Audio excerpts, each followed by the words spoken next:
Bonjour Julien. Bonjour Thierry, bonjour à tous. Le cyclone Béjiza s'éloigne de la Réunion. L'alerte rouge vient d'être levée sur l'île. La tempête a fait un mort et une quinzaine de blessés, dont 2 grièvement.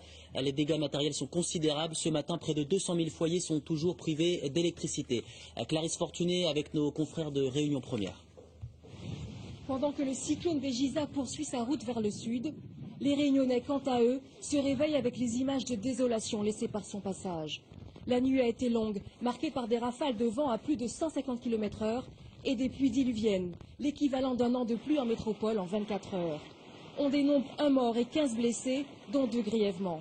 Quant aux dégâts matériels, ils sont impressionnants. Des toitures envolées, des arbres arrachés, les routes sont entièrement encombrées. Les habitants comme Marcel et sa famille ne s'attendaient pas à une telle violence. Mais bon, j'étais à Tsoulan, j'ai vu tourner comme ça du bon, bien sûr, rentrer, voilà. Bon. Tout a volé, hein. On a eu juste le temps de regarder, de tirer les portes et puis c'était fini. Hein. Pour le moment, 172 000 foyers sont privés d'électricité. La Réunion était coupée de l'extérieur, mais l'alerte rouge vient d'être levée afin de permettre aux secours d'intervenir.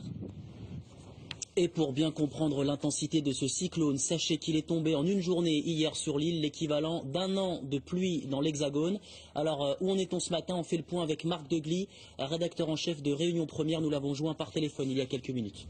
Le préfet de la Réunion a levé l'alerte rouge. Ça ne veut pas dire pour autant que les Réunionnais peuvent relâcher leur attention puisque nous entrons dans une phase de sauvegarde. Durant cette phase, les déplacements peuvent se faire, mais seulement en cas d'extrême nécessité. La circulation est limitée à 50 km/h. Il faut dire que les rafales de vent sont toujours très fortes ici. Il pleut énormément, même si Béjiza est désormais à plus de 100 km des côtes. Le bilan provisoire est 1 mort, 2 blessés graves et 14 blessés légers.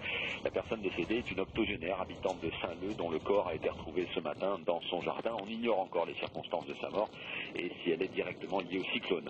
Enfin, les réseaux routiers électriques de distribution d'eau sont en cours de rétablissement. Ça se fera de manière très progressive. Il y a encore plus de 150 000 foyers privés d'électricité à l'heure actuelle.